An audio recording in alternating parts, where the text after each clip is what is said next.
Hello, Nikki. Hey, wasn't prepped for Cinderella, Selena. I mean, was it though? I don't know. You had your arms out. Snow White. Is Snow White the one all the birds fly to, or Ace Ventura, I guess? I kind of think I'm much more like Ace Ventura if we're going to put me in a category than Snow White. But yes, I think it's any Disney princess is likely to have like a bird land on them, which I would enjoy until it pooped on me. Sure. Which is definitely the kind of princess I would be. That would be bad. Yeah. You can cut out the la la laws. I just felt like I needed to get it out. I'm leaving them. The people need to know. Well, welcome to Sweet Tea and TV. Hey guys, the codcast about la la laws. And stop playing. Nope, we're going on. We're carrying on. It's too hard to get back to that window. Yes. So, but before we get into today's episode, every day I sound like I'm drinking. I'm not, guys. I'm not. She hasn't touched the hard stuff in years. Not days. I just wanted to ask you a question. Just a random. No Proust questions. Mm-hmm. We're done with that. But I thought just something light. Why am I sweaty then? I don't know. It's natural. It's a me problem, not a you problem, huh? I mean, I'm sweating all the time. We've had this conversation before. Been cold all day and also sweaty. Welcome to January. Oh, no. That sounds like Icicle City. I don't know why. Sweatsicle.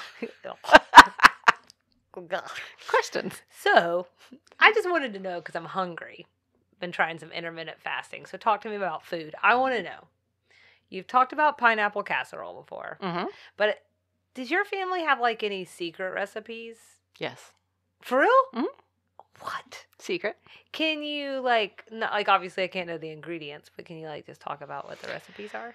Yes. I have two that first came to mind. One, two? Yeah. Yes.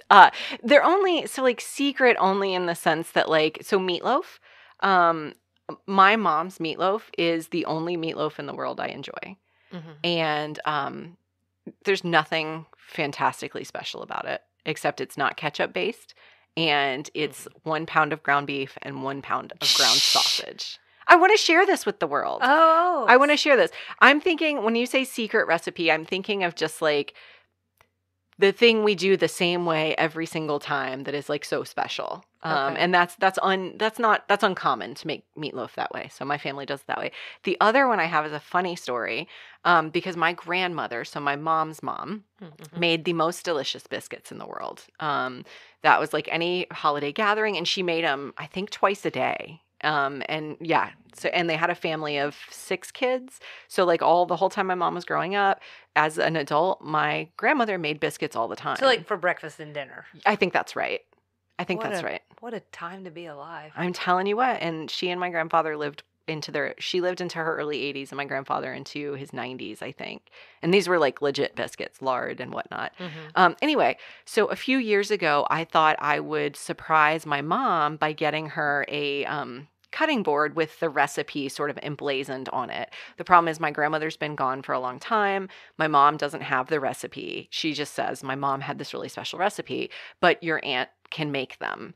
So I reached out to my aunt and she goes, oh, it's just the recipe that was on the back of the Red Band flour bag. Ah, I feel like that's what normally happens. Yes. That was going to be my input. Yeah. My mom being yeah, grandma, and she's talking about not her mom, but my dad's mom has the best. It's called Oodle Doodle chicken noodle soup or something. And I'm like, I think that's Campbell's.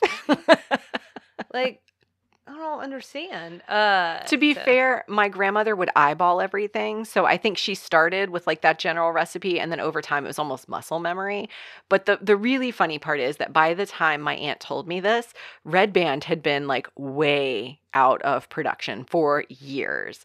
And I have spent years trying to find this recipe. Oh, no. Countless Google searches. I have tried to find on eBay where you can buy old bags, old, sure. Whatever. I can't find it. So if anybody listening has a Red Band bag laying around, I would love to know, because that was my grandmother's super secret biscuit recipe. Right. Well, now it is super secret. It must be. She can't find it. It's true. It's true. What about you guys? I mean, Oodle doodle noodle soup. the thing is like my mom actually can cook, but she decided to pick that habit up after I wasn't in the house anymore. Oh, dang. In her defense, she was a single working mom. It's all good. Are you saying she couldn't find time to nourish you with food between her multiple jobs? She could. Is that what you're saying? Through McDonald's. And you know what? She deserved that. Yeah, I mean it's like totally cool. Like she she did what she could.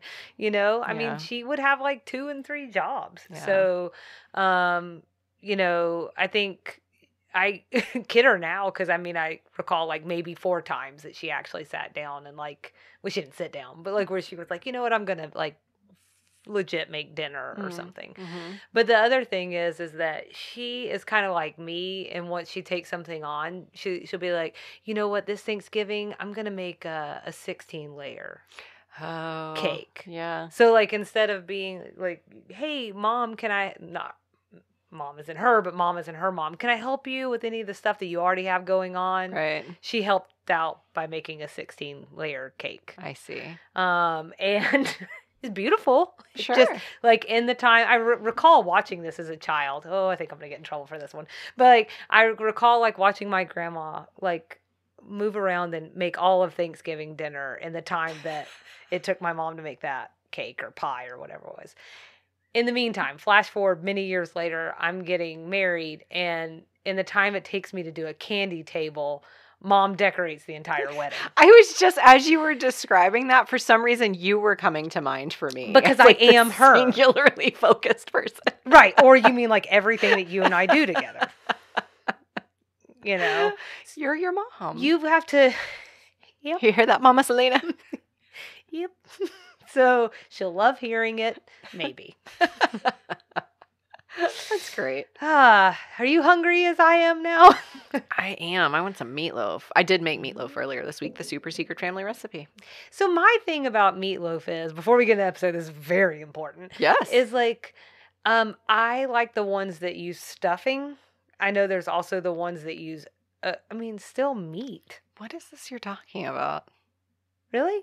I have no idea. What do you use to bind the meat? Breadcrumbs? Yeah, stuffing, breadcrumbs. Oh. Oh, I should have just said breadcrumbs. But like sometimes I wish you had just said breadcrumbs. Now I'm imagining like Thanksgiving. Yeah, breadcrumbs. Dressing. I'm sorry. I'm sorry. But then like you disgusting human being. You've seen some people do it with oatmeal before though? Oh. As the binder? Okay. Yeah. Okay. So, not as big of a fan for that. That's my difference on that. We're on the same page. Uh-huh. When I was growing up, my stepdad and my mom would make it with, we always had white bread growing up. I never have white bread in my house as an adult, even with kids. We have like the white wheat or whatever. Mm-hmm. But growing up, we always had white bread. So they would take like actual slices of bread. Was it Sunbeam? Sometimes. Bunny bread was like weirdly my favorite for a like glimmer of time in my childhood. Mm-hmm. I feel like maybe we've talked about this twice on here now. Sorry about that, guys. You're welcome. Moving on. Mm-hmm. I use like the breadcrumbs from the canister, just like the shelf stable ones, but they would use actual bread. So like even going to eat, I make the same meatloaf my parents make, and even going to eat at their house to this day, it still tastes different and better than even what I make. Yeah, you didn't cook it. That's true. That's a good point. Casey will make a sandwich, and I'm like, oh, this best sandwich. Yeah, because I sat there, and he made it. I have told Kyle coffee doesn't taste better than when someone else makes it. Yes, absolutely. I make coffee every single day of my life, and I never enjoy it as much as I do on like a Sunday when he makes me a cup. Yeah. It's just better. Yeah. Speaking of better. That was a nice transition. Thank you. Good. Yeah, speaking of better, we have a whole episode about people who think they're better than other people. Love it. So this is Designing Women Season 2, Episode 19. The Incredibly Elite Bona Fide Blue Blood Driving Club. So Hulu says that Suzanne is thrilled when she and Julia are asked to join the exclusive Beaumont Driving Club. But her excitement is temporarily dissipated when Julia expresses dislike for the club's discriminatory practices. IMDb says, Suzanne applies for membership at the Beaumont Driving Club, the most exclusive country club in Atlanta, and files an application for Julia on her behalf. However, Julia doesn't want to belong to the club because of the type of exclusivity she believes they represent. When they accept her, but not Suzanne, she lets them know what to do with the application. It aired on February 15th, 1988. I really enjoyed those summaries. Yeah. That first one, her dislike for the discriminatory practices, that is like a super boiled down version of what actually goes on in the episode. It's true. I just like she lets them know what to do with the application. I liked that too. That's a perfect level of sass. Mm-hmm. Do you think, again, I think you've brought this up before, that maybe the IMDb ones are sometimes written by users? Maybe sometimes, maybe always. Okay, perfect. So clear. I don't know. IMDb, are you looking for staff? So this one was written, don't come to us, go to the people in the comments. So this one was written by LBT and directed by Matthew Diamond. All right. That's me rubbing my hands together. Let's get into it. Okay. I prefer to start with stray observations because I just have so many. Oh, get in there. Now that I've said that, I'm going to feel really silly when I jump in and you're like, these are really stray. I'm going to start, though, that I feel like a Garfield piggy bank is like totally on brand for Mary Jo. So she talks about how there's something about, Julia says something about her son, Quint, and like there's something, you know, at this age, money takes on a special significance, and there's something about that piggy bank, and Mary Jo's like, he doesn't have a piggy bank, I do. He's got stocks and bonds. I have a piggy bank, except mine's Garfield. But it's like one of the really big ones. Mm-hmm. I can so imagine her having a Garfield piggy bank. Yeah, I guess I hadn't really thought about it, but I told you it was stray. Well, I'm just trying to figure. I'm trying to give you something. Lasagna. Carrying on, the names. We had Biddy Stonecipher, Sissy Davis, and Muffin Fahrenholt in this episode. Biddy and Sissy Davis. So Sissy is also, it's a fine name, but I'm just saying it goes really well with the Biddy. Oh, I see what you're saying. Mm-hmm.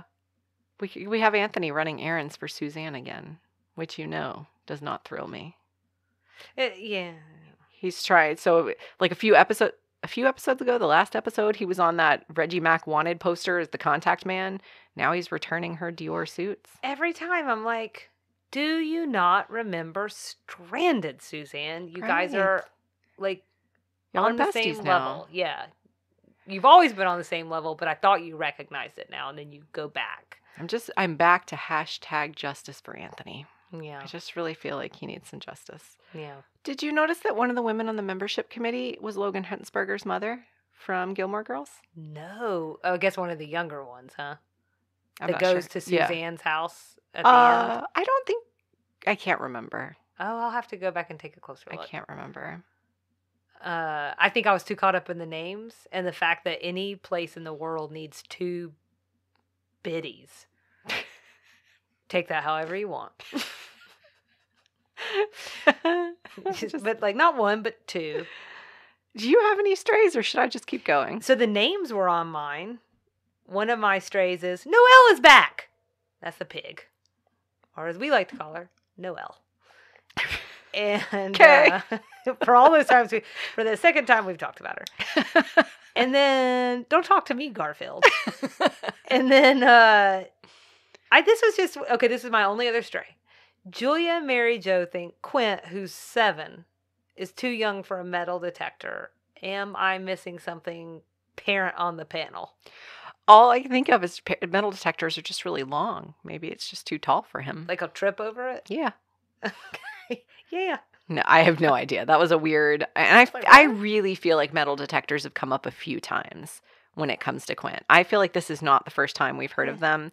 I did not do the legwork to find out. But I feel like... It's just... But speaking of random things that maybe have come up previously, Mary Jo's story about the bidet at her country club. Do you remember way back in the pilot episode when she had no idea what a bidet was? Oh, no. Way back in I think it was the pilot. Way back in the pilot, there was, she had a really funny one-liner about basically like how that man that comes up at the very end of the season. I'm forgetting his name now, but like the kind of douchey guy. How she's making this waterfall in his bathroom, and now he wants a bidet. I don't even know what a bidet is. So you mean in the slumber party? Was it the slumber party episode? It says, the first time I saw a bidet, I thought it was a drinking fountain for toddlers. Okay. Is that what you're talking about? I'm remembering that. I think I looked it up. I thought there was another reference. It doesn't really matter, except to say when you get into the nitty-gritty of consistency, how could she have not known what a bidet was in her late 20s, early 30s, but known in high school what it was? Enough to know that what was happening at this country club was weird. Oh, yeah. Yeah, I definitely see what you're saying. Also, do you think, and this may be something you want to talk about in more depth, do you think Suzanne's trying to stretch that $39,000 from Atlantic City a little bit in covering country club dues and her house? I think we might have mentioned this in the last episode. Yeah, I think that's a fair I think it's going to become more relevant in Extra Sugar, where we're going to talk about country clubs. But I think even in $1988, that was expensive, the dues. Last episode or 2 episodes ago, I mentioned that the subtitle website sometimes gets the words wrong because their southern accents are so strong. Oh, yeah. This time it was "Na Julia" to "naturally" is what they wrote it in the subtitle. It kind of works, though. And at the very end of the episode, when Julia says, like, "Sugar Bakers is not so fancy that you can't bring your pig," the subtitle website caught it as "date." I saw that one. I did see that one. And I didn't even think about that being from the accents. I just thought maybe they caught that one wrong. Oh. But I definitely remember being like, what? "Na Julia, naturally." I don't know. I just imagine it's related to the accents. That makes sense. I'm with it. I'm sorry. I was way down in the weeds on strays. Do we want to back up and talk general reactions to the episode now? Now that you've taken me down this path? Mm-hmm. You know I'm flexible, so it's fine. But yeah. Her eyes twitching. Do you want to kick us off? My general reaction is just that I really love episodes when we get the fuzzy feeling between Julia and Suzanne. I love when they're like, in episode 16, where they're, Suzanne's irritating Julia and Julia's like really mean to Suzanne. That also is very funny. But I love when the sister love comes out. Yeah, that's in my likes. I like it, and I think it's because we get to see that real life relationship shine through. Yeah. They were close in real life for many years, and it's a genuine affection that they can see between them. It's like if you and I become actors. On a show, like we would have like a natural chemistry with one another. Maybe. I'd be the star. I'd step on you with my heels. You can totally be the star. It'll be fine. The camera loves me. And especially when I do in front of it. I sweat a lot, so we're an excellent duo. It'll be great. I'll be crying. You'll be sweating. The important thing is that there's water.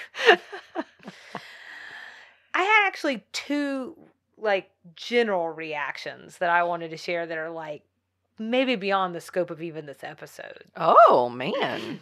I'm just really profoundly thinking about Good designing. Lord. So this tension between Delta Burke and LBT Harry Thomason, we've talked about it a little bit. Where is this going? Where could it be going? But first with them and then later even the fuller cast and all of this. It's widely covered in the press. We've talked about that some. Some of that was due to Delta, reportedly, okay, because we weren't there. I don't know. There's obviously a bunch of, when these kinds of gossipy things get picked up in the news, who knows what's what? Right. Why are we even calling it news? I don't know. But anyways, reportedly she asserts at the time she was the real star of the show. Mm-hmm. And I have to tell you, if she felt that way, if she did, and we don't know she did, I'm starting to see why. Mm-hmm. So I went back and I counted the episodes. Children over here, no children. Anyways, I was looking back to see how many episodes is she at least coming across as a central figure. She is driving the plot at some level. And it was 8 of 22 episodes. So more than a third, just in this season. And she's also been the central part of the last 3 episodes in a row that we've covered. Now, I guess she's got an arc right now, but I don't think we've seen any other character get a 3-episode arc So anyway, maybe we have. Tell us if we're wrong. We love that. I'm trying to remember. We've had continuing storylines: Julia and Reese, Mary Jo and JD, but also Mary Jo and Ted. But it's always flip flop. It's around different episodes. Yes, and it's never that is right totally in a right. row. Yeah, Charlene only got 2 episodes, and she had maybe breast cancer. You see what I'm saying? I see what you're saying. You know, and if you think about it being a third, and we have 4, maybe 5, arguably 5 main characters at this point in the show, and she's taking up a third of the action. Anyways, I was just saying, like, if she sees it as being that way, there's probably an argument to be made there for that. I also think she was wildly popular among the fans. I think she's your favorite. She's 100% my favorite, and I would argue many others as well. Yeah. My second really broad thing here is, I'm not sure whether to phrase this as a question or like just my assertion. So, Julia, is she a fantasy character? I don't mean like a fantasy. I mean like with LBT. It feels like she's doing a few primary things with her. She's bringing her in occasionally to make sense of a situation. Like, chaos ensued, and like even in the episode, there's some black people coming to dinner. She helped Mary Jo understand where Matt was coming from on race relations. She's like the fairy godmother. Yeah. So she comes in that kind of way. Or she's dropped into situations where, like, you and I have had these conversations where 2 days later we know just what to say to somebody in the grocery store who was rude. Exactly. But she knows right what to say in that very moment, and when most of us wouldn't have anything to say at all. And for example, I mean, like, pretty much every rant she's ever done, even if we didn't agree with every bit of it, it was all fine-tuned. And then I just started to think, I'm like, what if she's Tyler Durden? What if she's not even really there? Do you know who Tyler Durden is? I have no idea who Tyler Durden is. Have you seen Fight Club? No.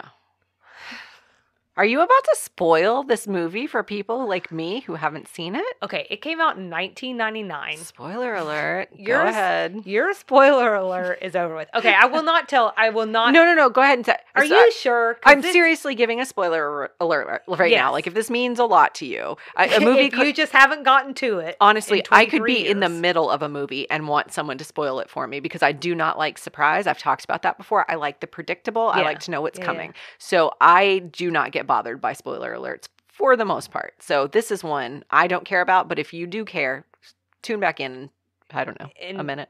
A minute and a half. It's me. Okay. So, I was going to say 30 minutes, but I didn't want to tease you. Fast forward 3 times. Okay. So, man, I feel bad now. In Fight Club, the character Brad Pitt plays does not exist. Okay, so he's in the guy's mind. He's in Edward Norton's mind. He's basically like, I don't want to say. What's wrong with Edward Norton? In real life? I just mean like all the characters he plays are like. I'm like, nothing's wrong with Edward Norton. Come on the show. Tendencies. I think he probably just likes to play like really crazy, complex characters, and he does a really good job doing it. So, I mean, I don't know. Maybe it's as far as a split personality, but like basically every time he's like this shy guy who doesn't know what to say. And then Brad Pitt's the guy who comes in and gives him the confidence to get the girl and beat the crap out of people. All those things you need. Tell his boss to go fly a kite. All those things that people may want to do in their head, but they don't do. Sure. And I'm just wondering, is it possible that Julia is Mary Jo's Tyler Durden? Oh, I thought you were suggesting maybe she was LBT's Tyler Durden. Because I think you've mentioned a few times that maybe LBT uses Julia to channel what she wishes she could say. Come back in. Every week I'm going to have a different prediction. So I don't think we're going to get to season 5 or whenever the main cast leaves and find out that Julia's not real. I don't think that's going to happen. What if we find out she's Brad Pitt? Plot twist. Yeah. But I think you're onto something in terms of she gets to be almost like this archetype for people, like this person that you want to be. And I think we've talked about this before. It's all feeling so familiar. But like, you want to be poised. You want to be the person no one can argue with. You want to be aggressive but also polite. And I think that I think it makes sense that she is a character like that. And 'Cause that's how you're reading it. Yeah, because I think my dream would be to tell off a bunch of snobs and do it like awesome. Yeah. But in reality, I'm probably going to walk away, cuss under my breath, kick something, just go about my day. Mm-hmm. So those were, I told you, they were big. Those are big. They're very big. Do you want me to go again? Do you want to go? I'm done. Oh. I'm done. I'll come back in an extra sugar. Well, you had all the strays. Just kidding. Whatever. All right, you had all the strays. I had so many strays this time. I had all the obs. The general obs. I think Charlene may have had the best point of the entire episode. Oh, I think I might have this in my likes. Go ahead. Ah, crap. No. Carry on. All right. It doesn't matter where you go. You can always find somebody who's trying to snub somebody else. Mm-hmm. I think making people feel small, this is me talking, not Charlene, just in case. I think making people feel small is a terribly good pastime to a lot of people. It's a lot of fun. Every time I do it, I feel like a real dandy. I feel 10,000 feet tall. Yeah, no, I agree. That was so, this is, where you say, is Julia, what did you call her? Not a shadow character, whatever. I think of Charlene as like the wisdom. Oh, a fantasy character. Fantasy, thank you. I'm sorry, I'm like, what are you talking about? I like shadow better. Okay. I like she's a fantasy character. I think Charlene is like the soothsayer, like wrapped in a silly package. But when you get down to it, Charlene always has these very like wise, worldly things that it sounds like she's observed people at all levels. So she worked in one episode recently, we learned she was in the Attorney General's office in Little Rock, Arkansas, which I think she rubs shoulders with a lot of very, the FedEx guy. Big wigs. Thank you. But then now she's in Sugar Bakers in Atlanta. So I think of her as an observer of people. She comes from a family of 1,000 people. So I think she's seen people of all walks and they're all the same. Yeah. No matter if you're up here or down here, there is someone just like you in one of those circles. People are all the same. Right. Also, random aside, I drove by a FedEx truck over the weekend. I went, Fred Smith! That's all. And the driver was like, what? I don't have any honk, packages. Yeah. I drove by like, honk, honk. I'm like, woo! But I mean, not really. My shirt was on. It wasn't that exciting of a trip. The shirt was on. I'm gonna cry. I'm so embarrassed of me. I'm gonna cry. Woo, I'm getting hot. All this talk of Fred Smith and FedEx trucks taking her shirt off. Really got me going. Either that or it's menopause. Whatever. Also super hot. Okay. This other thing, this is my last one, but it's like there's a couple of steps in there. Perfect. It's me. So we sort of brick by brick learn who they will not accept at this particular club. Right. People who are Jewish, African American, typically widows. Get out of here, widow. It's so weird. And then, the first two are awful, but this is like a tried and true story, unfortunately. We're going to get into it. I was going to say, allegedly. Extra sugar. There's no proof for any of this yet. Oh, my. Okay. And women who are divorced lose their memberships. So we learn each one of those things. First of all, ooh. Ooh on all of that. Ooh, ooh, poo, poo. All right, judgy wudgy. I mean, really? To not let people in the club, in the club. You can't let those widows in. God knows what they'll do. Well, he's taking all the men. Oh my God, is that the concern? Anyways, so that's terrible. But also that part connects to like one of my general reactions, which is the committee's reasons for denying Suzanne specifically. Mm-hmm. So they tell Julia, it's all those beauty titles. All those divorces. She's a little too eager to be there. She's just not Beaumont. Mm-hmm. So a couple of thoughts on that. Knowing that these morality rules were in place, and she's like, acts like she's very up on the club and their rules and all of these things. Why did she think she could get it in the first place? She has multiple divorces. Right. So that's thing one. I mean, I'm just curious. Like, it doesn't matter. It's a show. Again, I think we will get, like you said, it's a show, and I don't want to speculate too much. I think we'll get into this. There are... I don't want to speculate. Here's some speculation. There are written rules and there are unwritten rules. Mm-hmm. That's not speculation. That is fact-based. There are rules that are written out and spelled out, and then there's the interpretation between the lines. Suzanne is not always quick on the draw, and I don't know that Suzanne... Or the rules don't apply to her. That was the absolute words were just going through my mouth. I don't know that she thinks the rules apply to her. Okay.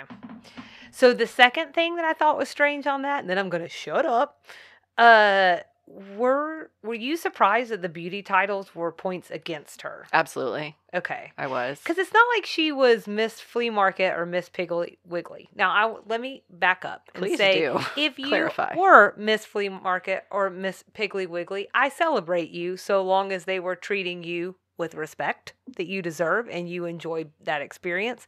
But I'm thinking for a hoity-toity club, I can see how they might have feelings about who your beauty title is from, because appearance to them is everything, all measures and all levels.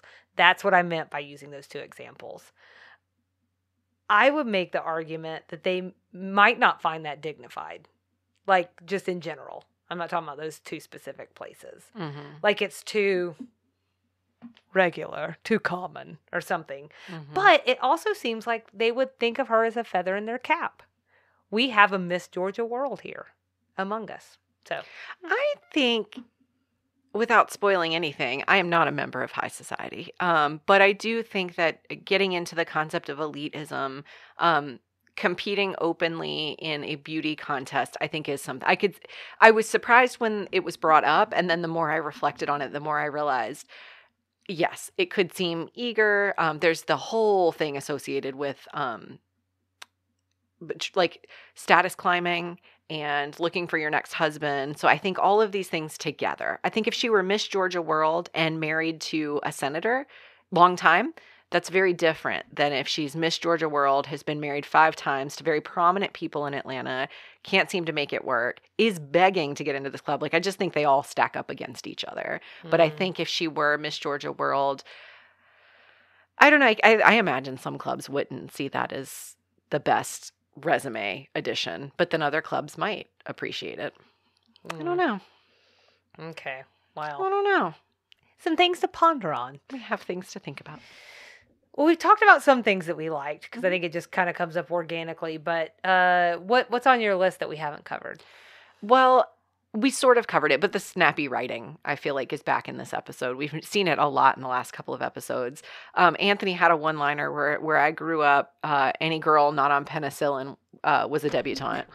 Oh my gosh, I thought that was hilarious. Mm-hmm. And then Charlene's thing about people who want to snub other people. So I just think the snappy writing, Julia's takedown was like so perfect. It was just so perfect. That's the only way I can say it because it was really well done. So that's my biggest thing I liked in this episode was the writing. So there was a specific, it was Anthony in general, I think, for me. Oh, okay. I have here that he was killing it in this episode. So like his snark was just A++. From his comments to Suzanne, who, as you said earlier, is like running him all over the place again.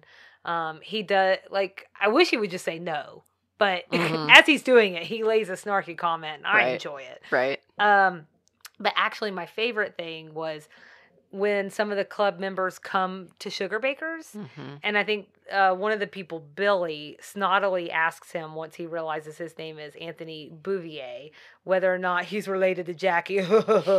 And Anthony's retort is like nothing short of delicious. It's great. So good. This one I wrote down. Okay. And so I thought I would share that. Perfect. Okay. My Anthony is so good. Exercise your instrument. It's so good. Why, yes. As a matter of fact, I am. She's my sister. But we had this huge falling out over some land that Dad left us. Now, that was not long after Jack got into the White House, and I was still in grade school. But then, after she married Onassis, he and I became very close. Ari, he's such a great guy. We played a lot of golf together on Scorpios. Since he died, I haven't seen much of her, though, except for those odd social occasions like Carolyn and Edwin Schlossberg's wedding. Oh, he's a wonderful fella, very high intensity, and he has this fabulous barn in the Berkshires. Well, I'll tell Jackie that you asked about her. She'll be so pleased to know that common people still care. And I just love that because, and some of that I think was cut out of the actual episode because we get, the cut lines too. Yeah. But just fantastic. That was really, really super. It was super well written. And then just again, we've talked before, his delivery is just amazing. Yeah, because it was like the opposite of what I just did. So just like imagine I thought that was good, Selena. Those good words, but like coming from Anthony. And like, it's just so dry. And like, I love sarcasm. I know some people are, isn't it sarcasm they say is like a less sophisticated type of wit? Oh. I disagree. Oh, I've never heard that. I'm pretty sure I've heard that somewhere. And so for me, I'm like, not if you put it on right. I'm pretty sure I've heard that somewhere. That was your mom saying that to you as a teenager, asking you to stop being so sarcastic. She'd have to stop first. So the only other thing that I had is in real life, I don't really buy into this whole private club thing. It does nothing for me. I mean, if that's your thing, like go for it, go do it. I also, maybe I'm wrong based on something you said, but I had a feeling knowing what you were going into with extra sugar, it might put me more off than I already was, but maybe I'll love them. Who knows? The thing is, I'm still curious about it because like anything that's private, like kind of, it piques your interest. So I like to get these opportunities like this episode where we get these glimpses, even when I know we're like teetering on the satirical. Yes, and I think there is definitely more than a kernel of truth to some of the country club allegations. I will say that one of the takeaways from Extra Sugar, the Too Long Didn't Read version, is there are lots of country clubs. There are a handful that are like what's described in this episode. So I don't think that you can paint with a broad brush, but I think the point they were making in this episode is that these very exclusive places where our leaders, where our big business people, the people who influence our lives in massive ways are making deals on golf courses, are having drinks in bars, are having dinner together, places you cannot get into. Yeah, that happens. There are several country clubs in the U.S. where that happens. And I think that knowing that it's happening in those places is important, even if the bigger picture is most country clubs are probably pretty harmless. I'm going to leave names out of this. I know a lot of times I like want to give a shout out to friends. In this case, I won't. But just to tell you how sometimes that sexism still runs deep. Mm-hmm. So I have a friend, she and her, the father of her children are no longer together. Mm-hmm. But she has a son and a daughter. And he wanted to take the son, but not the daughter, because he wanted to take the son to go play golf so he would know how to interact with businessmen in the future, but not the daughter. This was last year, so 2021. Mm-hmm. And I'm like, are you kidding me? Meanwhile, I have another friend, and she's in marketing, and she literally went and took golf lessons so that she could make sure she was inserting herself in those conversations. Mm-hmm. And so they're definitely still playing out in real life in some surprising ways, I think. Mm-hmm. So solved it. Interesting. Mm-hmm. So things we didn't like, spoiler alert, I have nothing on my list. Oh, there you go. I only have one thing. Okay. And it's pretty nitpicky, but I feel like I need to share this because it is Southern related. Mm-hmm. Julia's description of what the club used to be. She talks about Suzanne being probably the only young person in Atlanta who truly does fit in here, at least to what you all started out to be. You see, she still believes in the Old South, romance and pride and tradition. I struggle with that. Mm-hmm. Not because I don't think that's real for a lot of people. Mm-hmm. It's a lovely sentiment. Absolutely lovely. And I do understand what she's trying to say. And I also understand that many people mean that with nothing but goodness in their heart. However, I feel like those descriptions are tainted for me because too frequently they're used as an excuse to exclude people. especially the tradition part. Mm. And as like a way to masquerade people doing questionable things. Like, this is my heritage, this is my tradition. And so, in addition to the many isms, these things masquerade as, I just also have no love lost for that in-group, out-group thing. And that's all circling around this too. Mm-hmm. And that's the only thing I didn't like. It doesn't really have anything to do with the episode, just that sentiment. I'm having a lot of complex thoughts. The one I will say is I think that this episode I'll give you 5 later. I know.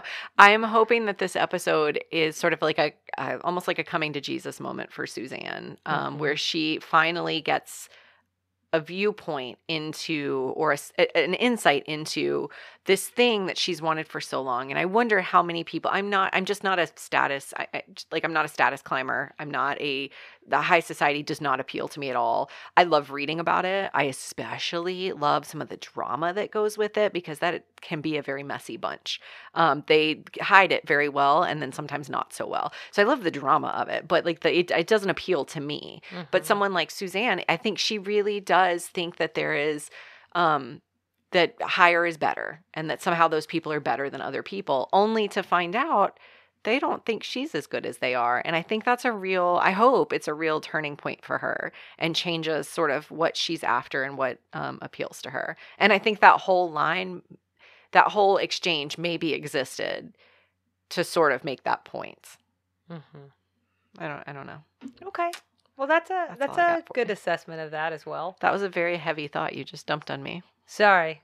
That's my job. I sat with that quote, actually, the at least what you started out to be. I sat with that for a long time and wasn't sure what to make of it. So you did a better job articulating it than I did. Well, I don't know about all that, but I'm glad that you think that I didn't screw it up. And I take that as my highest honor. On that note, would you like to rate this sucker? Let's do it. Okay. What you got? Nasty newlyweds. Oh, nasty newlyweds. Well, how many of them? I'm giving it 4 out of 5. Okay. It's weird because I had no dislikes, but this one didn't feel like a 5 episode to me. Okay. I'm sort of revisiting that in my head, but I'm going with it. I thought this felt like a learning without knowing you're learning episode. We've talked about that a couple of times, how some of the episodes do that. I don't know. I felt like I learned some things. I felt like I liked it wasn't just the research. Well, you know what? As that was coming out of my mouth, I was like, I've been working on this extra sugar for a really long time, and I'm actually really excited about it. But no, I think even on my first watch, I was sort of like, huh. So 4 out of 5. Okay. I gave it 4.5 out of 5 Muffies, Toughies, and Biddies, which I think is what Julia is off the cuff saying what their names are maybe at one point. I just liked it a lot. I think this is the strongest episode I've seen in a tear now. I thought the plot line was very much in the wheelhouse of this show. It was interesting. I thought the pacing was really good. Mm-hmm. And I just like the overall dynamics. It was a real winner. Ooh. All right. Well, I'm dying to get to this extra sugar. So let's get down through these flipping references, okay? I'm going to disappoint you because I think I missed a bunch of stuff. Okay. So I'm going straight down to references I had to look up. So if you've got stuff in those first 4 categories, 3 categories, take it away. All right. Well, I thought I would have one that was 80s / references to look up. This is my only combo. Old movie stars doing commercials for bladder control in the 80s is mentioned. I couldn't find anyone. So if you guys know and you remember who this star is, I'm very interested to see. And I just couldn't find it. I think in my head I updated that to now times, or at least like when I used to watch cable TV times. There are a lot of old movie stars that do denture commercial, like the denture glue commercials, or Activia. Activia is the other one that comes to mind. Mm-hmm. So yeah, they do a lot of those product promotions. I feel like a lot of big stars will do stuff overseas that we won't see. Yeah. Like I remember the first time I saw George Clooney's Nespresso stuff did come this way to the US. But at first it was only in Europe. And the first time I ever saw it in a movie theater or something, I was like, George Clooney's in a commercial? It's so I don't think I've weird. seen any of these. Oh really? Yeah, I don't Just think look him so. up. He plays a knight. Right on top of that. Smart ass.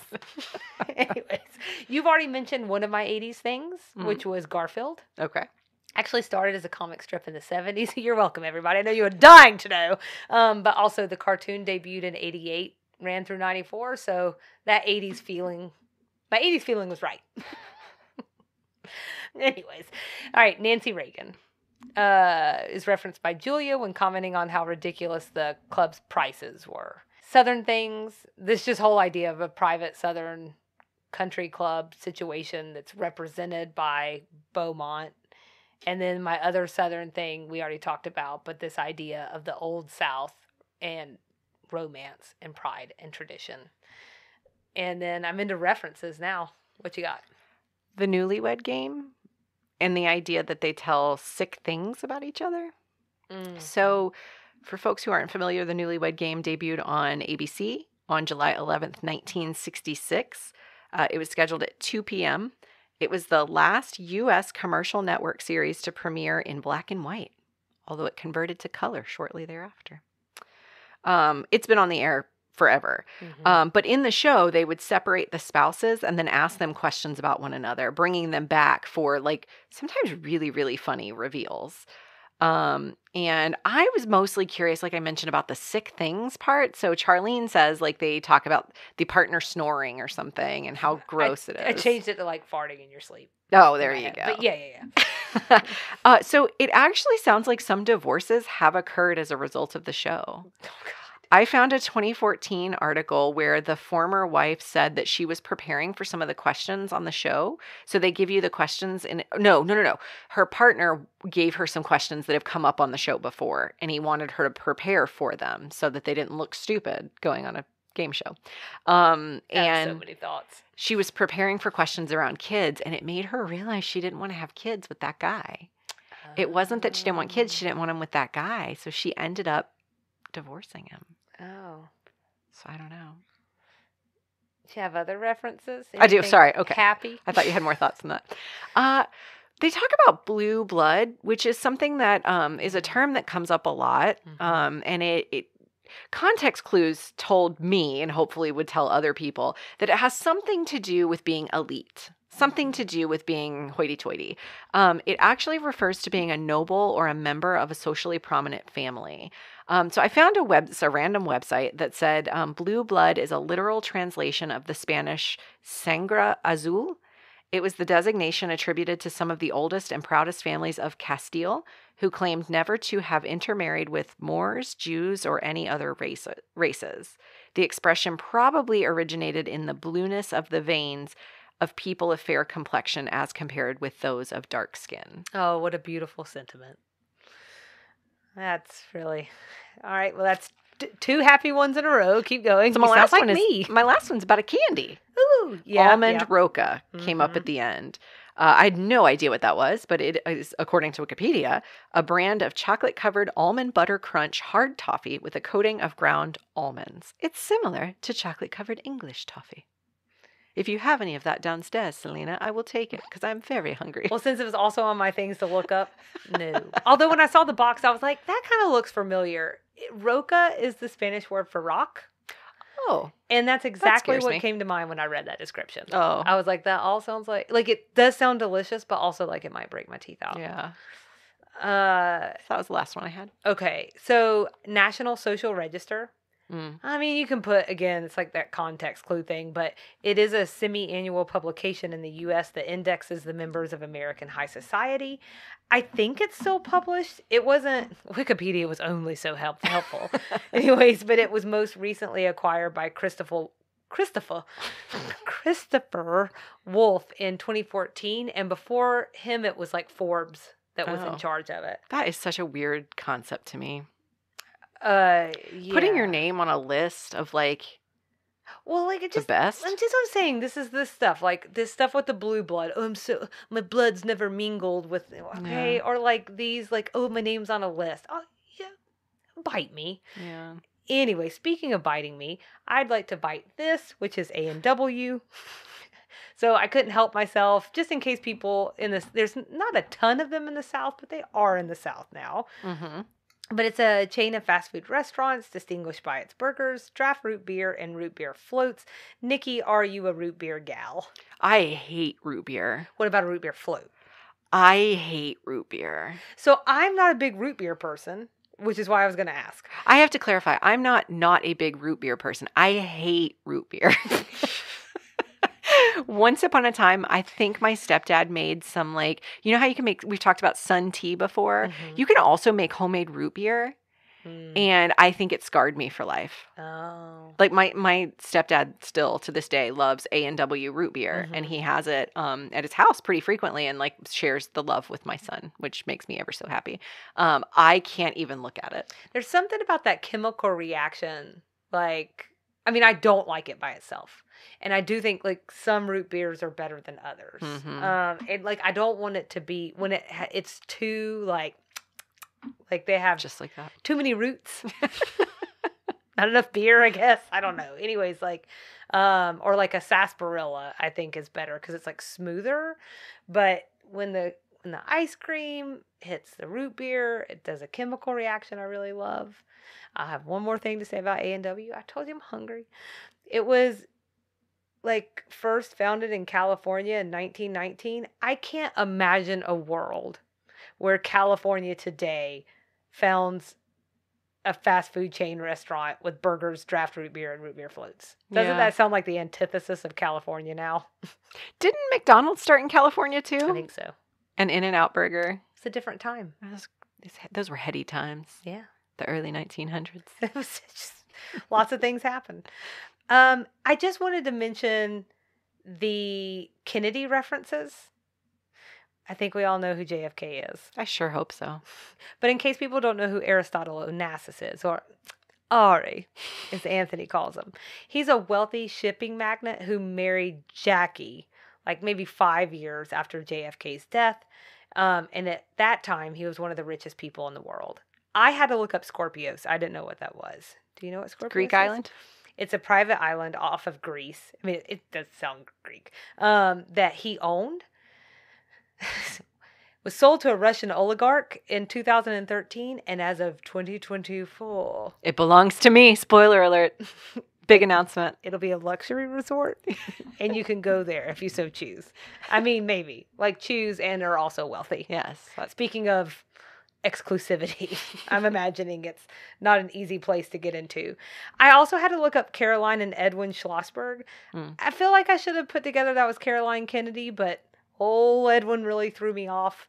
But they got married in 1986. That barn in the Berkshires like thing was so specific. I was like, what's happening in this barn? And basically Edwin lived in like a really small town in the Berkshires, and they got a whole lot of attention when those two got married. And it wasn't that long before this episode, so I could see that turning in the wheels of LBT's mind. And now yours. It definitely. So this is actually from a cut line, but Suzanne mentions that pigs don't live that long. I looked it up. It's about 15 to 20 years. I needed to know. They live as long as a dog then. I mean, honestly. So like, I mean, it's not that long, but also it's not like, I expected it to be almost really short. Yeah, because they're not like tortoises. Like, I don't imagine I'm looking at a 50-year-old pig. Right. That's weird. So I'm glad you looked it up, Selena. So glad. Lawn jockeys also get mentioned. This is the second mention of lawn jockeys over the course of this show. That's actually why I didn't go into it, because I thought we had discussed it before. I think I knocked it off the list because it was like in a list of like 80 references, and I like to cross, and I think that day I was like, is she gonna cut me? So lawn jockeys, these are a small statue of a man in jockey clothes intended to be placed like in front yards as hitching posts. These words like don't even mean anything to me. I'm like, the old hitching post. What? Is that for buggies? Yeah. Okay. It's where you tie your horse up. Anyway, so it's similar to those of footmen bearing lanterns near entrances and gnomes in gardens. This is a holdover from the days of slavery and Jim Crow, and it's an artifact of racial prejudice alongside, similar to what we were talking about before, like with the Mammy character. in maybe a couple episodes ago. So I'm going to link to an article, but there's a couple of less substantiated stories claiming the roots of this statue. And some actually are kind of positive, which I'd never heard anything positive about it. And so if you find that intriguing, you can look into it for yourself. And then very last one, silver dollar. Mary Jo, she's talking about her piggy bank and something about how she's finding less silver dollars than ever before. Like, I realized, I'm like, I don't even know if I've ever seen a silver dollar before. What? Yeah. Really? Maybe when I was like little. Oh, I think I have one at home. You'll have to bring it next it. time. Show and I'm tell. like, how did you not know to bring it Show today? and tell. I would love it. So it's because, like, no wonder she hadn't seen it. It went out of circulation in 1935. But this is a real important thing for everybody to know. Your PSA. Be on the lookout for them. Check the date on that one. Oh, okay. One of the first ones ever that ever struck the mint, or whatever that terminology is, sold for over $800,000 last year. My grandfather is a very dedicated coin collector. I am sure he has some silver dollars.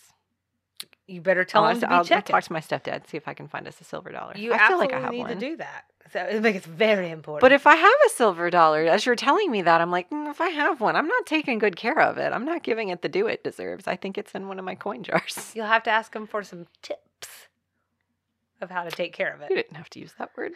Some guidance. Did you have any cut lines that stuck out for you? I had two.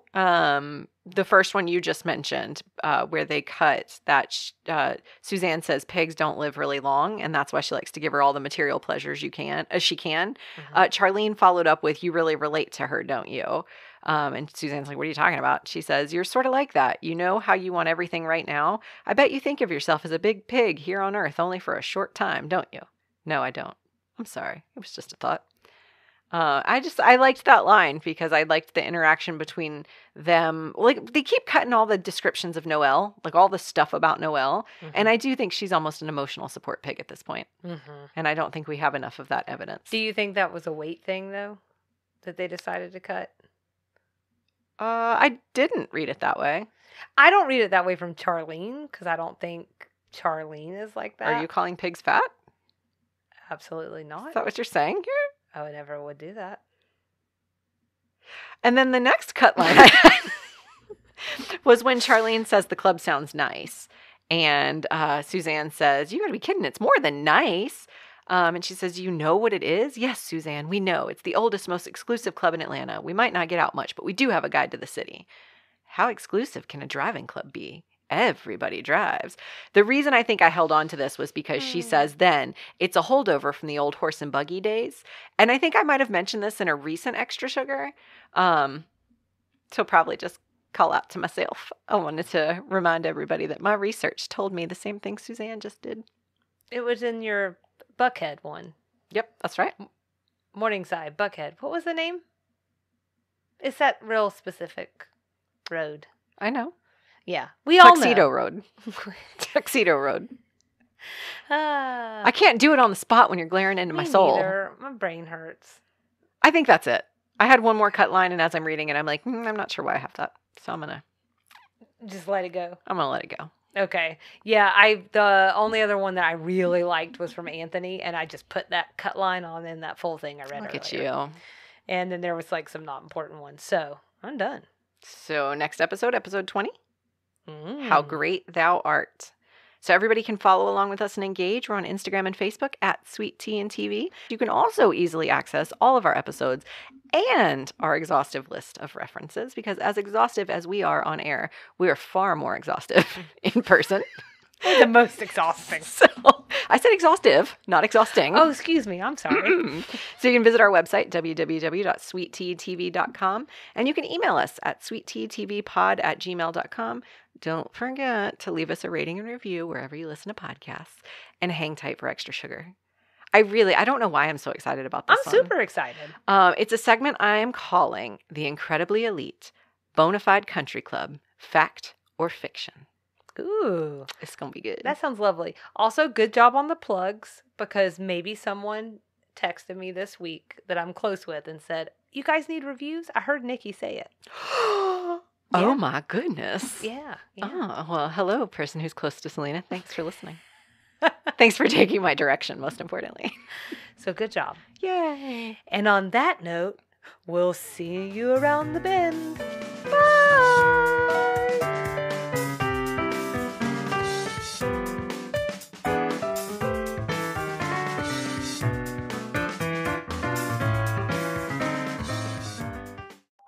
Welcome to this week's edition of Extra Sugar. Like I just mentioned, I'm calling today's segment the Incredibly Elite Bonafide Country Club Fact or Fiction. In this segment, we're going to talk a little bit about the history of the country club, and then more specifically, I wanted to dig into some of Julia's criticisms of the country club's proclivity toward the isms. So I'm specifically focusing on elitism, sexism, and racism. I want to preface all of this with saying there were about 1 million directions I felt myself being pulled in on this particular Extra Sugar. There's just so many ways to take this, but I thought maybe focusing in on her allegations against the country club and trying to give some proof or disproof to those. Maybe that feels more close to the meat of the episode. So that's the direction we're going. Love it. First up, an important caveat. Selena, are you now or have you ever been a member of a country club? No. I've been in a country club. Oh. Oh my. Oh. As a guest? I mean, like As a probably widow? a few times.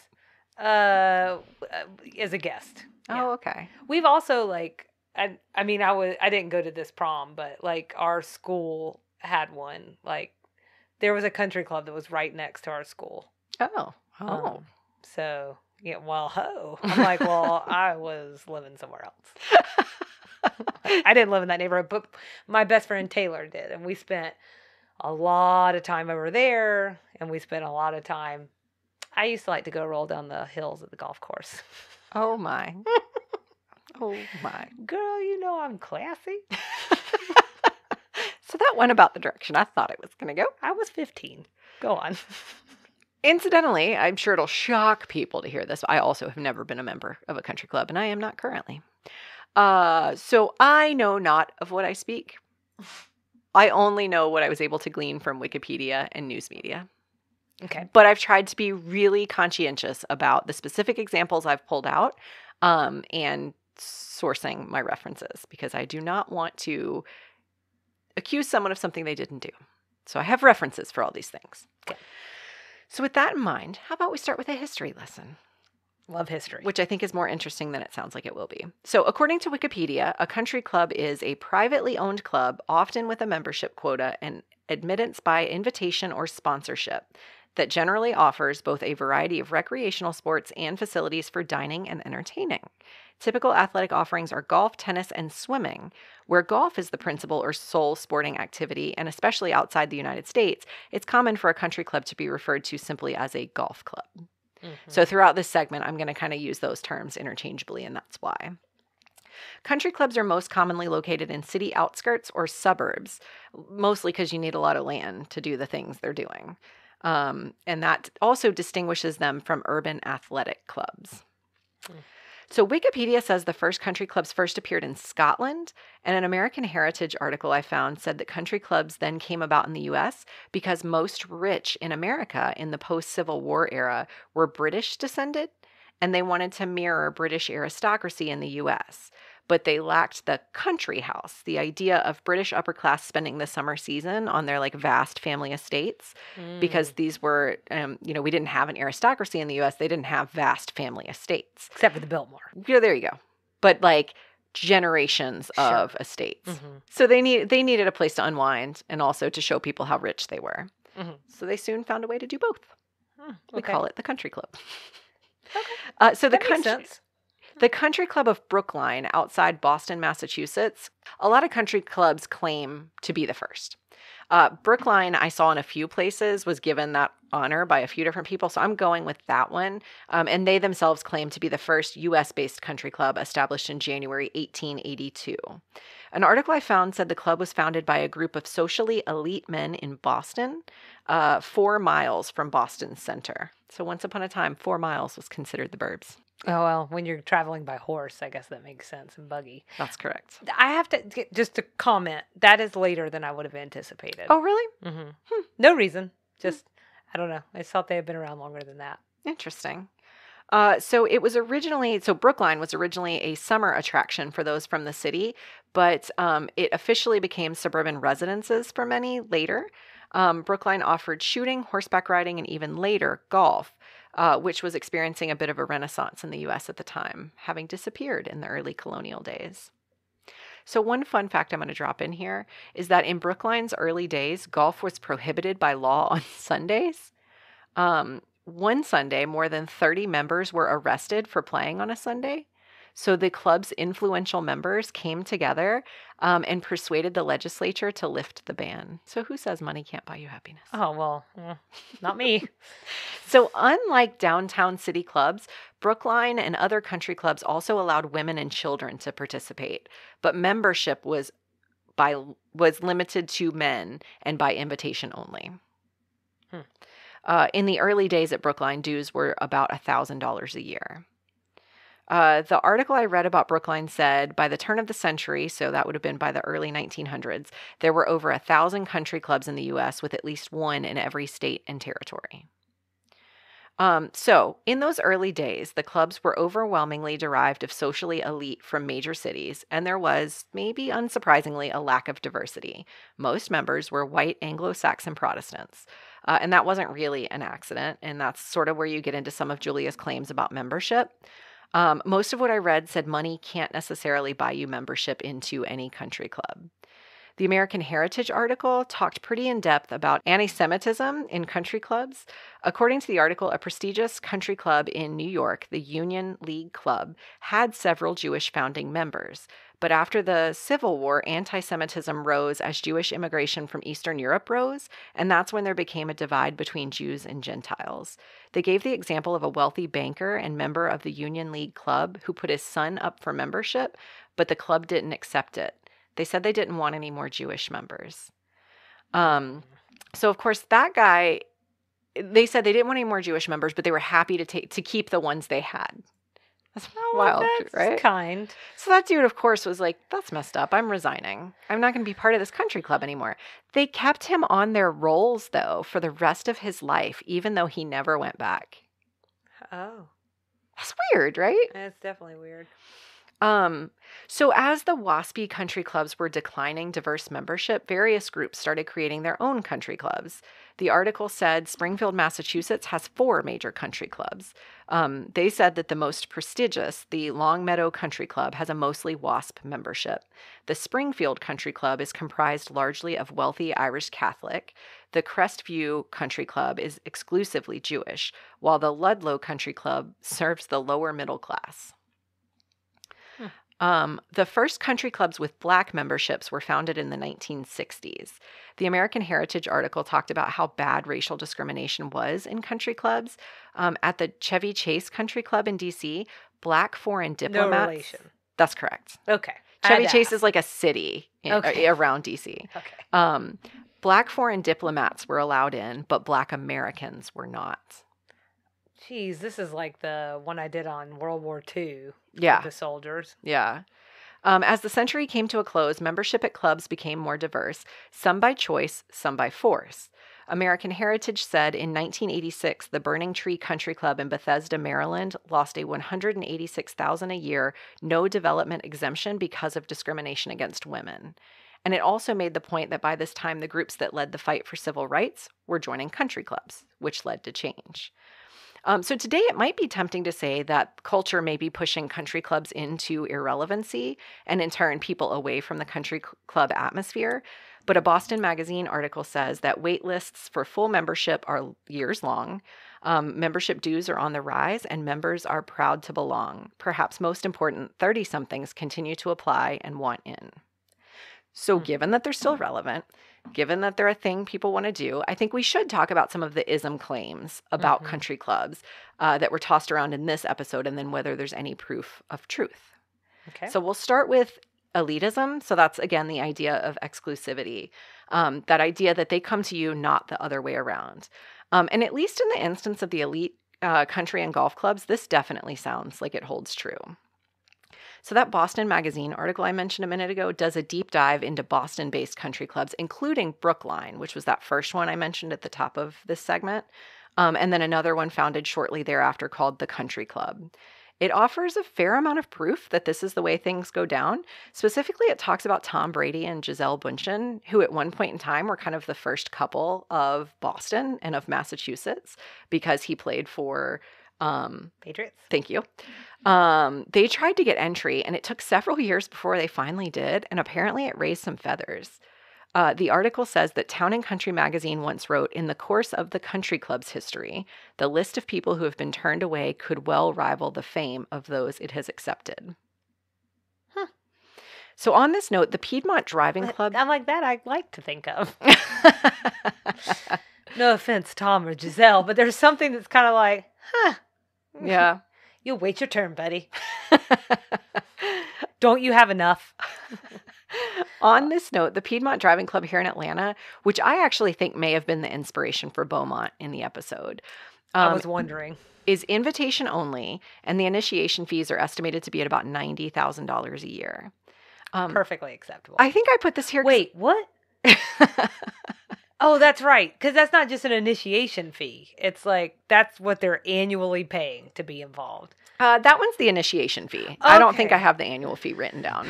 I'm like, that golf course better be amazing. Yeah. And you bet I'll be rolling down it. Put a pin in that because we're going to talk a little bit about membership fees. Okay. I think I put this here because I didn't have anywhere else to put it, but I found this article in the AJC from 2012 about a pretty significant kerfuffle at this club. The antics in said kerfuffle are pretty hilarious. Let's just say, maybe proof that money doesn't buy you class and that no one is immune from the effects of alcohol. But the article also is laden with proof of exclusivity at clubs like this. Despite how bad the kerfuffle made them look, members would not speak to the press. Even friends of members declined to comment. So there's definitely some mystery there. Are you going to tell us about any of the kerfuffle? It's kind of silliness. So apparently this one guy was a member.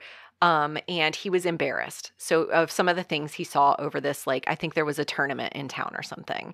So he wrote a private letter to the president of the country club, which was then somehow leaked and published publicly on Deadspin or something. I can't remember exactly where. But essentially he laid out some really specific examples.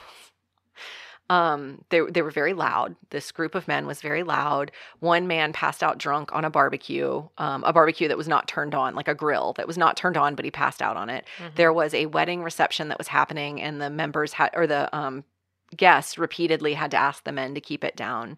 There was something about like a contest between the men to pick a golf ball up with their butt cheeks. They don't really grow up, do they?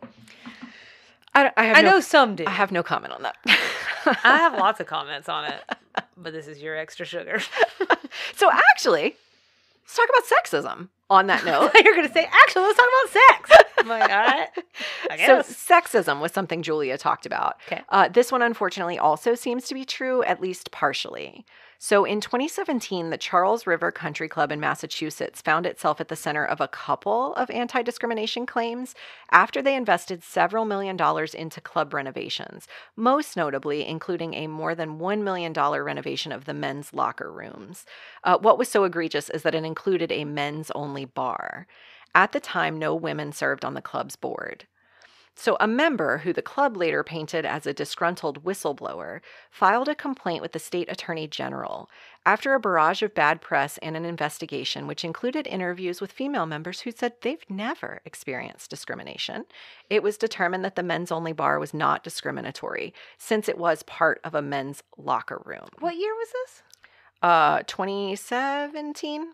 Oh, that's very recent. I'm glad you're catching on to that because I'm very specifically pulling out the years and noting when certain things happened.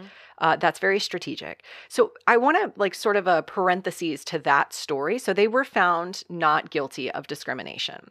But that Boston Magazine article I mentioned a minute ago, he's like a roving reporter and really committed to his job because he found a way into some of the most exclusive golf clubs, including this one. And he said, as I take in the scene, I can't help but notice that I do not, in fact, seem to be inside a men's locker room. The actual locker room is on the other side of a wall, separated from the dining room, like the bathroom of any public restaurant. So they were found not guilty of discrimination, but he's saying, I don't know, man, maybe some discrimination. So to bring this one a little closer to home, I have to share that the Augusta National Golf Club here in Georgia, which is host to the exclusive and elite Masters Golf Tournament, which is really hallowed ground in the golfing world, only recently amended policy to admit women as members. In 2012, U.S. Secretary of State Condoleezza Rice was among the first women admitted into the club.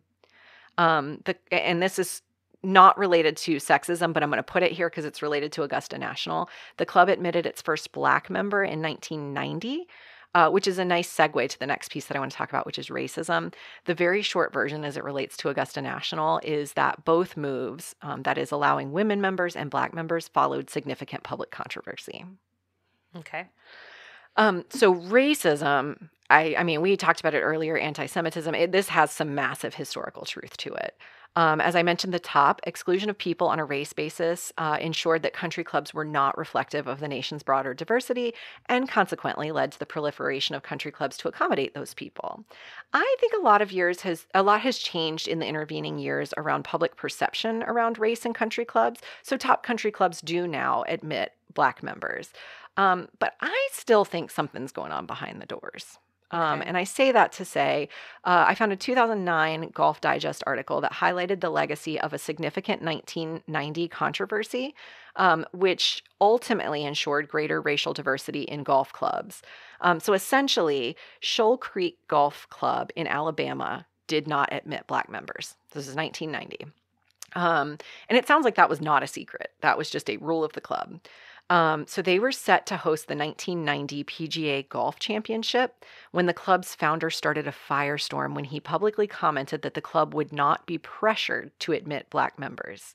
Specifically, he said, quote, "This is our home and we pick and choose who we want." Ultimately, the club was forced to accept Black members when the PGA considered moving the tournament and sponsors pulled advertising. So as a compromise, they admitted Louis J. Willie, a prominent businessman in the area who was Black, to be an honorary member as he awaited the full membership waiting period.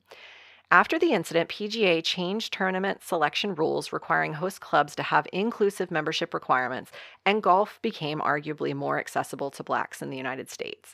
So it was after this controversy that Augusta National chose to admit Black members. Okay, so nothing actually happened there. And like where they got called on the carpet, even though they should have been called on the carpet. And I'll tell you the reason I'm saying that is because I seem to remember like when Tiger Woods first went to the Masters, I feel like maybe we were in middle school or something, and I could have sworn that there was some controversial stories out at the time, but that was like 96 or 97, so I can't remember exactly what they were, but they were definitely swirling around Augusta. So without having the proof right in front of me, I'll say that what I read, so around admitting women, for instance, it was 2012 before they admitted women, but I found a couple articles that like in 2000, there was a huge controversy. It feels like some of these issues, because we are Georgia-based, and I'm particularly interested in the Masters and Augusta National just personally, I read these things, and it feels like every couple of tournament years, another one of these things will pop up that has been simmering for a long time. So I say that to say in early 2000, I found, I was doing my research, found articles in early 2000 where they still didn't admit women until 2012. So I think this issue of race is something probably that was controversial over the years, but somehow just sort of like not acknowledging it in the press, like the 2000 women's issues, like they wouldn't even acknowledge that in the press. They just like said, we're not going to comment on that. So I think that's how they weathered the storm for so long, but they saw what happened in Shoal Creek in Alabama around race and decided to get ahead of it. I was going to add a little piece. Isn't that sad ahead of it in 1990? Right. Good job, guys. I was going to add a little piece about Tiger Woods and sort of his legacy in golf, and it's interrelated to this segment, but it takes us sort of a bridge too far. But I think Tiger Woods, for a lot of reasons is groundbreaking in golf history. Yeah. And unfortunately and or fortunately, I think his race plays a part in that. Okay. So the numbers were a little hard to come by, but that Golf Digest article gave this example. So we're jumping back into race. Dr. Robert Sims, who practices occupational medicine, grew up a few minutes from the Detroit Golf Club in a city where 3/4 of the population is Black. In his youth, there were no Black members at the club. That's what he said. The first was accepted in 1986. Today, there are 60 Blacks among the 800-strong membership: doctors, dentists, businessmen, lawyers, judges, and the mayor. That doesn't seem like that, still not inclusive enough, still not reflective enough. Sort of related to this, that man I mentioned a minute ago who was let in as an honorary member at Shoal Creek, he said that in an article I found, like 5 years after he had been admitted, he was still the only Black member that had been admitted. So take away from that what you will. So after reading all of these things, the one question that just continued to stick out to me was, how do they get away with it? Yeah. High prices, I understand. Exclusivity, I get. But sexism, racism, and out there in the public discourse. So like, just how are they carrying on with that? It's not even necessarily behind closed doors. So I found a Sports Illustrated article that talks about this. There's like a lot out there about country clubs. Sports Illustrated posted this article in 2019.